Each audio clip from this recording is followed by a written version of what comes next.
Hey, this is Roger from Roger's Hot Rod Garage. Welcome to my channel and check this out. The 327 that did not start in the last video, but it's going to start in this video, so hold tight, wait till the end. But look, I had a little brain fart here. I guess that's the best way I can explain it.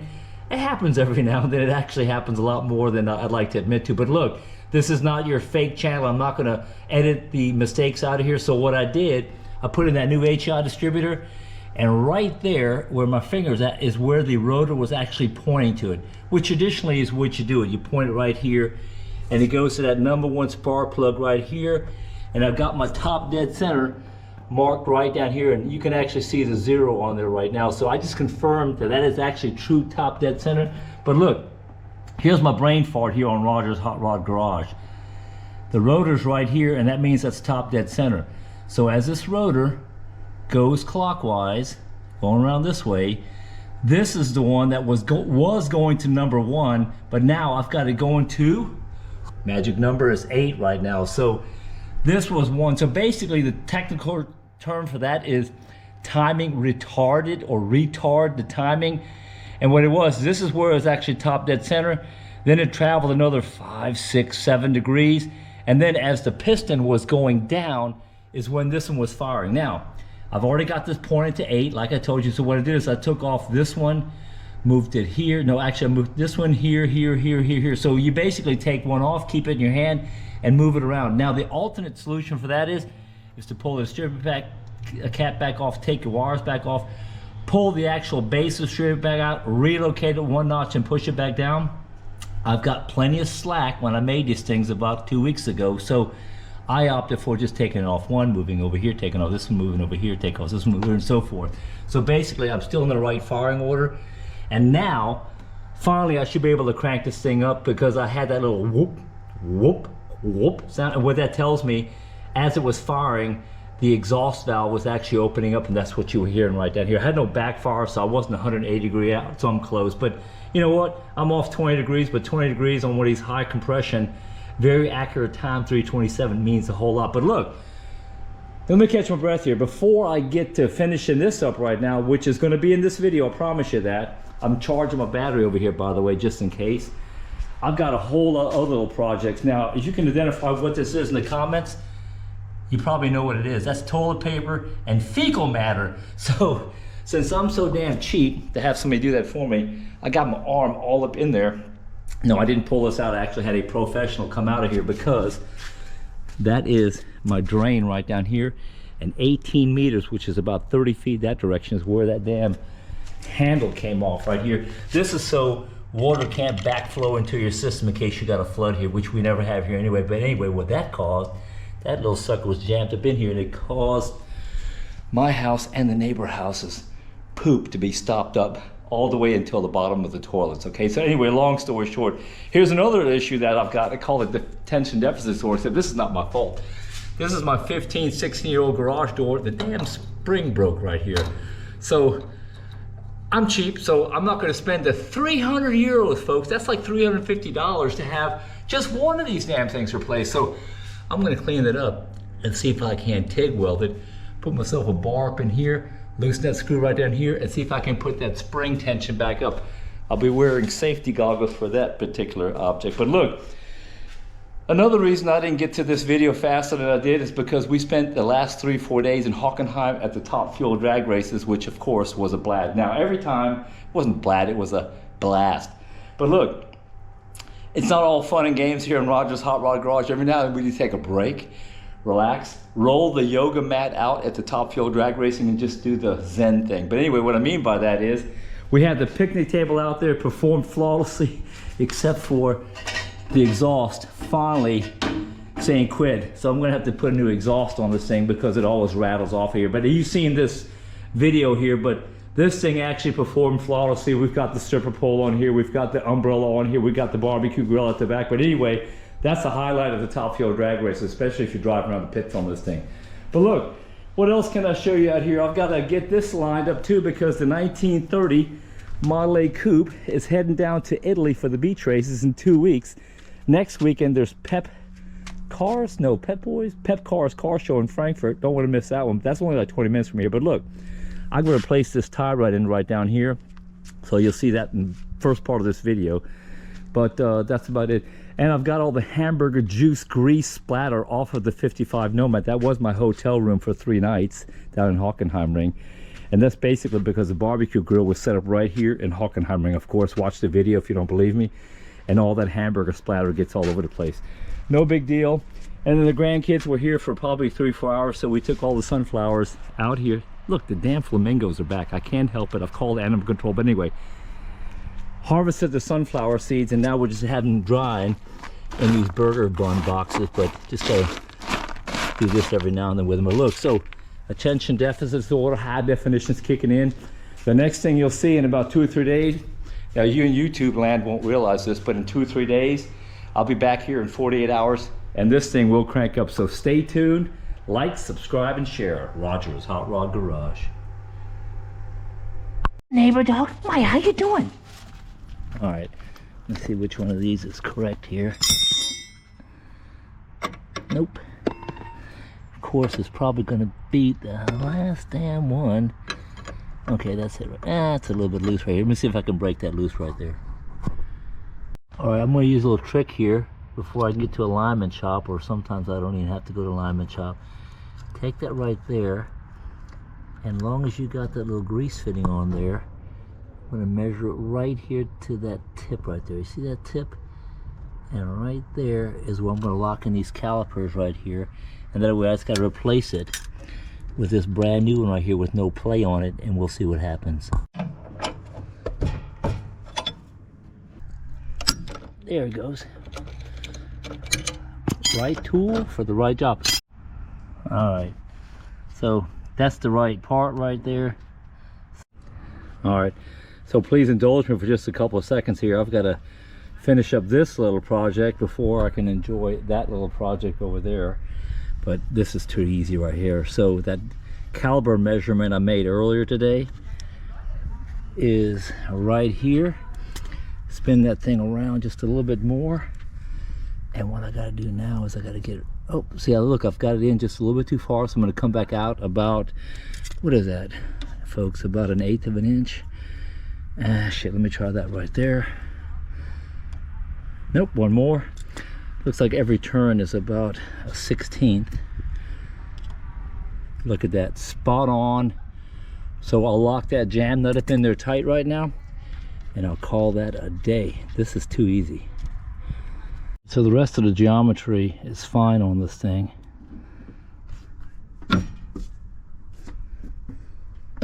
Perfect. Here, so that one's buttoned up right now. I'll call this one complete project right here. Roll this out of here. That one's done. Let me get back to getting this thing cranked up right now. All right, it's about 2 hours later right now. I'm still wearing the same old t-shirt right here, but a guy named Beefy calls me. His name is actually Beefy, Michael from the Käferklin. He owns that shop across the hill over there. He has got an entire basement full of antique furniture, stoves, tools, and he had one of those, you know, hairs up his butt that says, hey, I gotta sell some stuff. So I couldn't turn it down. I went over and looked at his stuff, and he's got some really, really cool stuff. So anyway, I know this is about getting this thing cranked up right now, but he literally lives right where that sun is setting right here on the other side of the hill over here. So I do that, and when you guys click on this video again, it'll be kind of like in reverse order, Back to the Future, and what you'll see here is this 66 Corvette cranking up right here. This is exactly 1 week later. So last weekend we were screwing around in Hockenheim at the Top Fuel drag races, so go look at the other video for that one. And now I'm getting ready to crank this thing up the second time, or try to crank it up.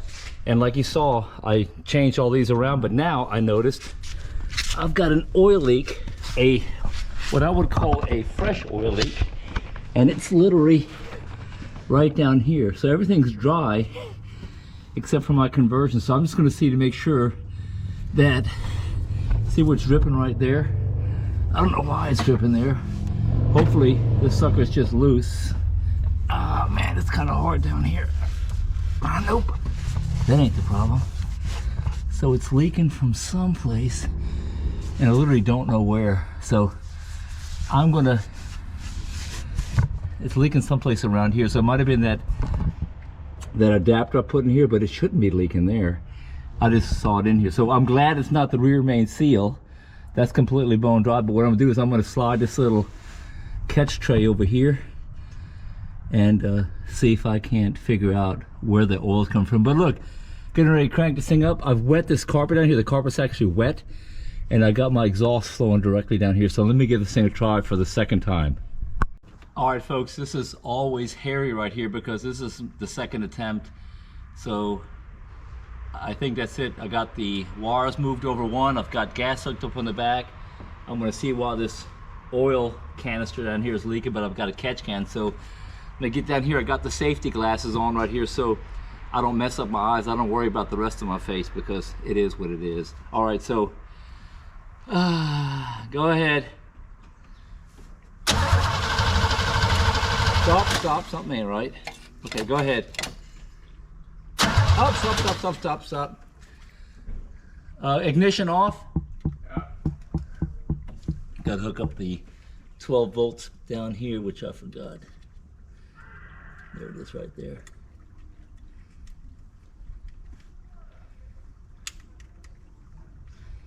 Okay, now we got 12 volts to the battery on the HEI distributor. It's gonna make a pang. I don't know what kind of pang, a good pang or a bad pang, but it's open headers. I've got water on the carpet below, fire extinguishers over there. Go ahead.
That was not fake. That was a real deal, but you can tell I got a high duration cam in here, which I didn't know when I bought the car, but sounds pretty aggressive. So success. I do have that oil.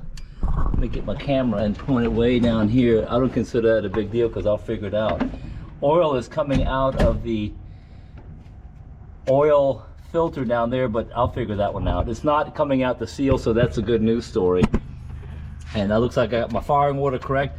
And it was that little brain fart I had earlier where I took this one and moved it here, this one here, and this one here, and so forth. So, wait a minute.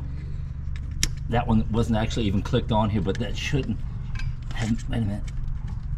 Make sure all these are on here, but the thing actually sounds pretty doggone good. So anyway, good news story. It's kind of hot out here in Germany. So check the timing with my Summit Racing inductive timing tester. And what's cool about this one is I've got this little dial back here. So when you put it on 0, 0 is 0. But you can also dial in your advance right here, like that's 10, that's 8 right here. And about 8 is where I usually keep mine on small block Chevys. And eventually with high RPMs and the vacuum canister and also the centrifugal springs on the inside, advance this thing on typical small block Chevys. I know applications are slightly different. You can go all the way up to about 30. I've seen it up to 36, 40, starting to push it because you get what's called pinging or pre-detonation. So I'm gonna do initial timing at about 8 right here. And that means that my timing mark is gonna be at 0. See the 0 right there? And I went ahead and put blue on there. Blue is advanced. There's literally an A stamped in there. And right below that, there's an R for retard. And I think I'm on the good side of advanced right now, but I'm gonna check it one more time. Again, you can ear time these things if you want to, if you got a little experience. And as soon as you put as much timing into it as you can, without it pinging or pre-detonating on today's gas. Anyway, I know that's my number 1 right here. I usually put it down here, but I don't want to burn my my sensor right here, so I'm going to put it up here because I can guarantee you that's number 1 right here. So check this out. This thing even starts easy, man. Again, this is the first time this thing has ran in 10 years.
Alright, so just tightening down my distributor, the 9/16 back there. It's kind of a bear to get to, but I'm not complaining too much, right? It's way back down in there. And again, you just want that distributor to move.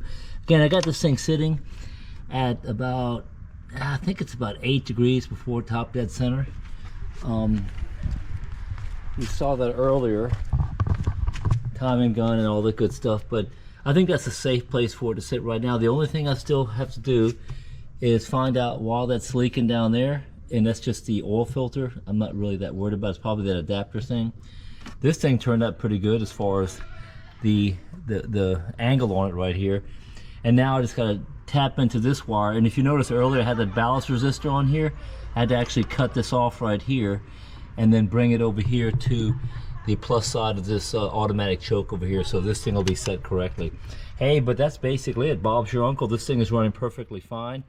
I got no complaints with it, except for I got to fix that little issue down here, but I'm gonna push it back down in here just for right now and then call it a day for from Roger's Hot Rod Garage. So thanks for watching. Things pretty good, and I think to celebrate the victory today, I'll reach into my free refrigerator here, pull out a PBR, Pabst Blue Ribbon, and crack one just for you guys in YouTube land. Go get yourself one too, because I think this is probably about the 5th episode here on this particular 66 over here. But cheers as the sun goes down here in Germany. What a beautiful view. So thanks for subscribing, liking, and sharing, and growing my channel. Thanks a lot, appreciate it.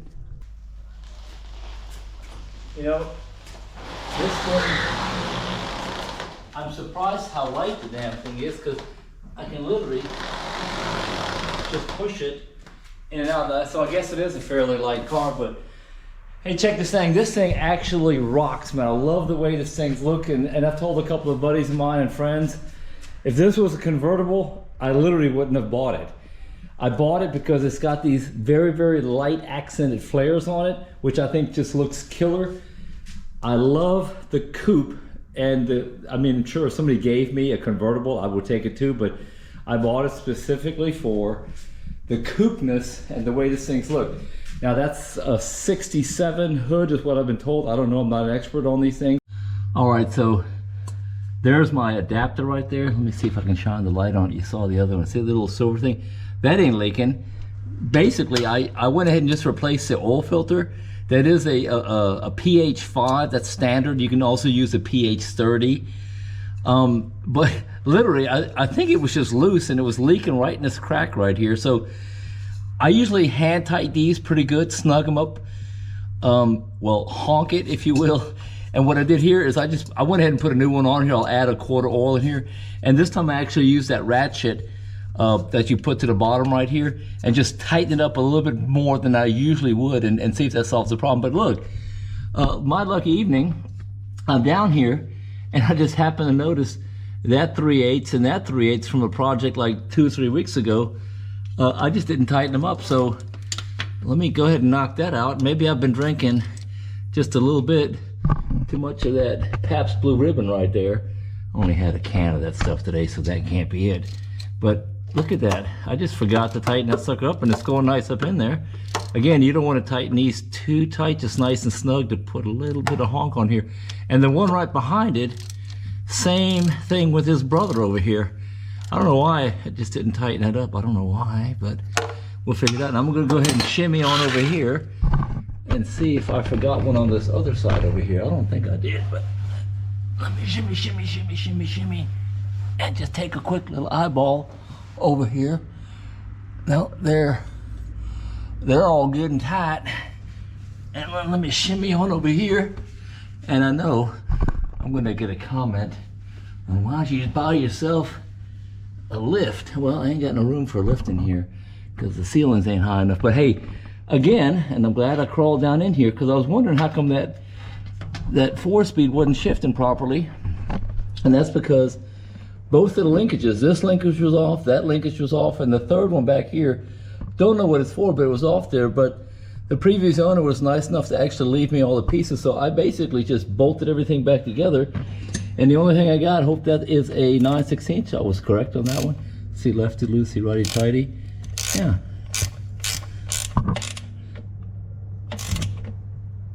There you go.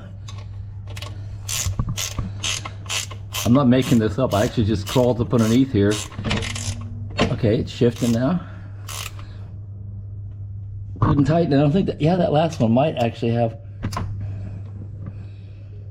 And then you guys who are Corvette experts told me that switch that I had earlier, I don't know what it's for, but I'll lay up underneath here and figure out where to attach that on here so it actually.